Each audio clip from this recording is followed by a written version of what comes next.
Beemapally nursery സ്കൂളിന് സമീപമുള്ള മാലിന്യ കൂമ്പാരം 4 ദിവസത്തിനകം നീക്കം ചെയ്യണമെന്ന് മനുഷ്യാവകാശ കമ്മീഷൻ. നടപടികൾ നഗരസഭാ സെക്രട്ടറിയോ അദ്ദേഹം നിയോഗിക്കുന്ന മുതിർന്ന ഉദ്യോഗസ്ഥനോ ഒക്ടോബർ 9-ന് കമ്മീഷൻ ഓഫീസിൽ നടക്കുന്ന സിറ്റിംഗിൽ നേരിട്ട് ഹാജരായി വിശദീകരിക്കണമെന്നും കമ്മീഷൻ നിർദ്ദേശിച്ചു.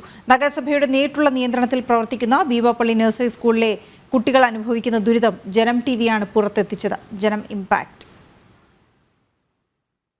നഗരസഭയുടെ നേരിട്ടുള്ള നിയന്ത്രണത്തിൽ പ്രവർത്തിക്കുന്ന ഭീമാപള്ളി നഴ്സറി സ്കൂളിലെ കുട്ടികൾ മാലിന്യ കൂമ്പാരം മൂലം അനുഭവിക്കുന്ന പ്രശ്നങ്ങളെക്കുറിച്ച് ജനം ടിവി നൽകിയ വാർത്തകളുടെ അടിസ്ഥാനത്തിൽ മനുഷ്യാവകാശ കമ്മീഷൻ സ്വമേധയാ രജിസ്റ്റർ ചെയ്ത കേസിലാണ് നടപടി. ഭീമാപള്ളി നഴ്സറി സ്കൂളിന് സമീപമുള്ള മാലിന്യ നിക്ഷേപം നഗരസഭാ സെക്രട്ടറിയും ഹെൽത്ത് ഇൻസ്പെക്ടറും നഗരസഭയിലെ ബന്ധപ്പെട്ട ഉദ്യോഗസ്ഥരും 4 ദിവസത്തിനുള്ളിൽ നീക്കം ചെയ്യണം. തുടർ നടപടികൾ നഗരസഭാ സെക്രട്ടറിയോ അദ്ദേഹം നിയോഗിക്കുന്ന മുതിർന്ന ഉദ്യോഗസ്ഥനോ ഒക്ടോബർ 9-ന് കമ്മീഷൻ ഓഫീസിൽ നടക്കുന്ന സിറ്റിംഗിൽ നേരിട്ട് ഹാജരായി വിശദീകരിക്കണം. സ്കൂളിൽ അടിസ്ഥാന സൗകര്യങ്ങൾ ഉറപ്പാക്കി മെച്ചപ്പെട്ട രീതിയിൽ പ്രവർത്തിക്കാൻ ആവശ്യമായ നടപടികൾ സ്വീകരിക്കണമെന്നും കമ്മീഷൻ ആവശ്യപ്പെട്ടു.